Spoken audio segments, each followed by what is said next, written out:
Hello, family. Hope you have had a great week. I know some of us have been affected and watching what's going on with the coronavirus, and I want to talk to you about how our churches are going to handle the coronavirus issue this coming weekend. So on last Thursday, I went to McKinney, Texas.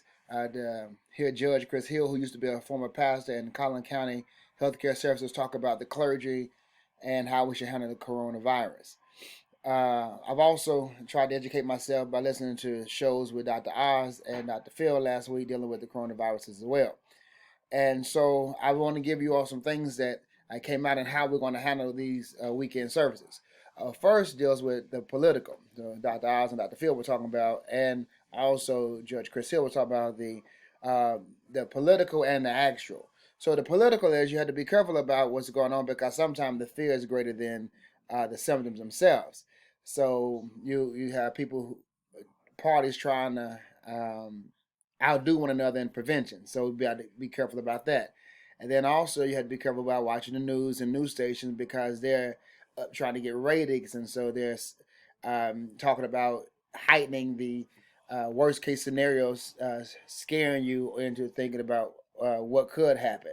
And so you got to be careful watching that. Now, Dr. Oz said you have to be careful because you get afraid, and fear causes stress, and stress weakens your immune system. So you have to be careful about that.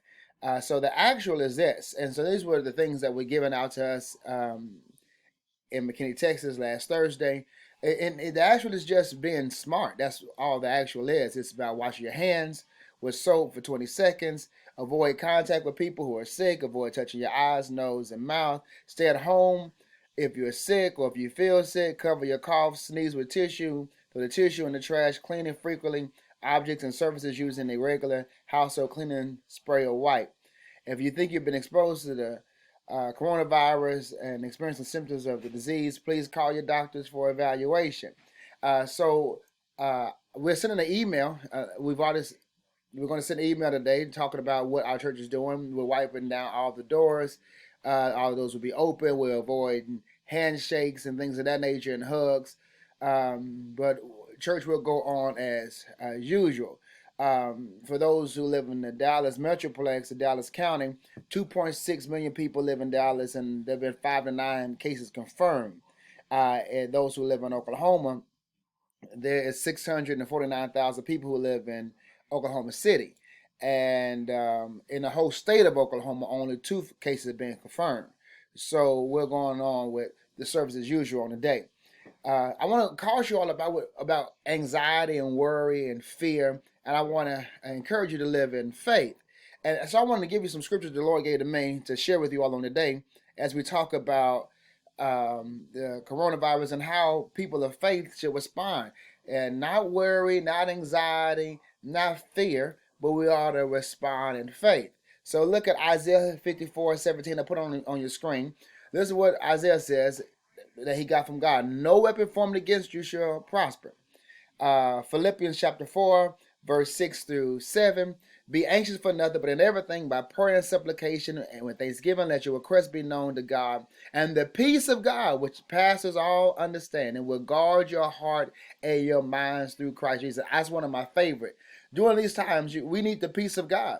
And in order for us to have peace of God, this is what Paul says, be anxious about nothing, but in everything by prayer and supplication. So if you're anxious, that means you're not praying. And so cut off the TV and start praying. Philippians chapter 4, verse 8 through 9 says, finally, brothers, whatsoever things are true, whatsoever things are honest, whatsoever things are just, whatsoever things are pure, whatsoever things are lovely, whatsoever things are good, of a good report, if there be any virtue, and if there be any praise, think on these things, those things which you have both learned and received and heard and seen in me. And the God of peace shall be with you.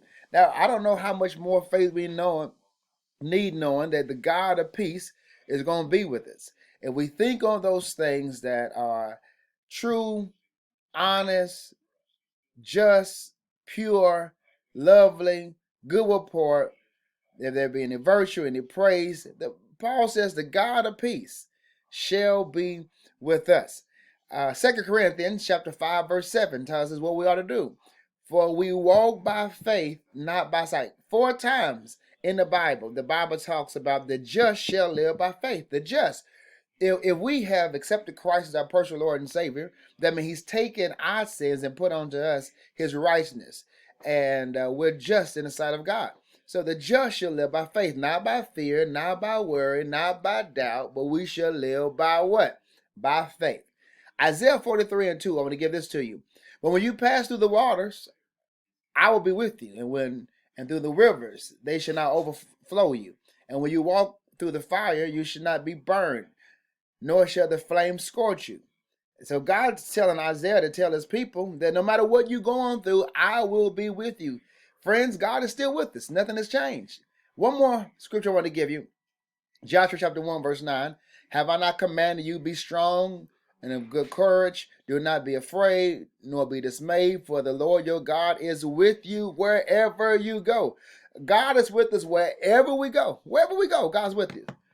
So I want to talk to you all about 2 things as I close that we ought to be doing. The first thing we ought to be doing is praying. The church needs to rally and lead the way this Sunday. I reminded of the phrase in Isaiah 37, because you prayed. that phrase in Isaiah, go read Isaiah chapter 37. God says, because you prayed, I'm going to do these things.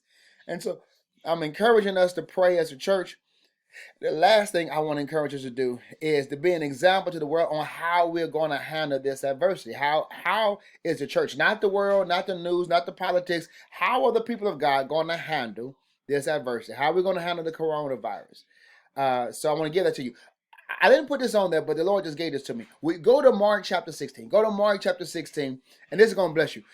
Jesus just rose from the dead, and he said, I have all power in my hand. And then he said this. He said, for those of you all who are in me and with me, if you get bit by a snake, it won't kill you. And if you drink poison, it won't poison you.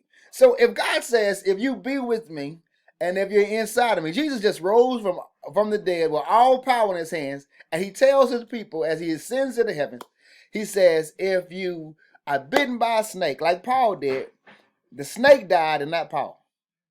That's the power we have inside of us as children of God, as believers. And then he says, if you drink poison, if you not that we go out and test God and go find some poison to drink. He says, if you accidentally drink poison, it won't kill you. So if those things won't kill us, if a snake won't kill us, and if a poison snake won't kill us, and if a drink of poison won't kill us, if we have a pure heart and we're following God and we come to church and we worship, the coronavirus won't kill us. Look, I love you all. Thank you all for your time.